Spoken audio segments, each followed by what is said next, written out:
Hello and welcome everyone. This lecture will focus on essential concepts in regression, that is variance of error term and variance of OLS estimators. We are going to discuss variance of the error term first. The variance of the error term quantifies the spread or dispersion of the error term's values around the regression line. In simple words, it measures how much the actual observations deviate from the predicted values provided by the model. It's very important to note that a high variance of the error term suggests that our model is not explaining a significant proportion of the variability in the data. Let's derive the formula of the variance of error term. To calculate the variance of any variable, let's assume x, the formula we use is summation x minus x bar whole square divided by n minus 1, where x bar is the mean value and n is the total number of observations. However, n minus 1 is the degrees of freedom, which reflects the number of independent observations. Following this formula, we have the variance of error term as sum of the square deviation of the error observations from its mean value divided by n minus k, where n is the number of observations and k is the number of parameters to be estimated in the regression model.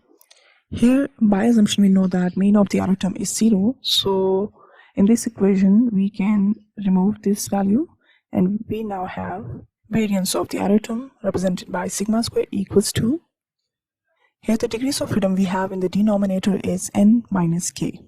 Let's understand this.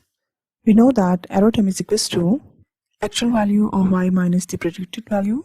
Here you know that on the y value we collect data, but for y hat we need to calculate it, for which we need to have the value on beta naught and beta 1, the parameters. So out of n total observations, the estimation of k parameters uses up k degrees of freedom. Thus, subtracting k from n reflects the effective number of observations that were truly independent. Thus, the formula of variance of the error term is sum of squared residuals divided by n minus k. Okay, now we are going to derive the variance of beta 1 hat. The variance of beta 1 hat is equals to variance of summation x into y divided by summation xi square. I have substituted the value of beta 1 here, which is actually the formula of beta 1 hat in the derivation form. I'm going to simplify this value first. We can rewrite equation 1 as follows. I have substituted the value of small y, which is equals to y minus y bar, then multiply each of the terms inside the bracket with summation xi, and you will get equation 2. As we know that sum of deviation from mean value is always 0, so we are left with just summation xi into capital Y I in the numerator. Now put the value of y from the regression line here, and we get equation 3. Now multiply each of the terms inside the bracket in equation 3 by small x, then apply summation, and we get equation 4. Here again in equation 4, the first term where we have sum of xi, which is the sum of deviation from mean value, is 0, so we are left with equation 5. In the previous lecture, we have proved that summation small x into capital X is equals to sum of small x square, so these two will be cancelled out, and we have the following equation, equation 6, where beta 1 hat is equals to beta 1 plus summation small x into error term divided by sum of xi square. Now put equation 6 into our variance formula. In equation 2, the first term is beta 1, which is the population parameter, which is supposed to be a single value, and the variance of a single value or the constant value is always 0. So we have now equation 3, and in equation 3 we are using the OLS assumption that the x values are fixed in repeated sampling, so x values will be treated as constant here, and we know that variance of axi, where a is the constant value, is equals to a square into variance of x. the constant value comes out of the bracket with square over it. So applying this to equation 3, we get the fourth equation. In the numerator, small x gets square, whereas in the denominator, summation xi square gets whole square. And one of the value in the denominator will be cancelled out with the value in the numerator. In this way, we get variance of beta 1 hat equals to variance of error term divided by summation small x square, or we can write it as sigma square over summation xi square. So this is our formula of variance of beta 1 hat. Now we are going to derive the variance of beta naught here. Put the formula of beta naught. Again, we are making use of the property of variance here, where it says that variance of x plus y or variance of x minus y is equals to variance of x plus variance of y. Applying this property on equation 1, we get equation 2. We know that y bar is equals to sum of y over n, and x bar, which is the mean value, which is the constant value, will be outside the bracket with square over it. And we are left with variance of beta 1 hat. Don't forget to put hat over beta 1. From the regression line, the value of y is equals to beta naught plus beta 1 xi plus epsilon I. And simplify it now. Apply summation to each of the terms inside the bracket in the first term and then divide it by n.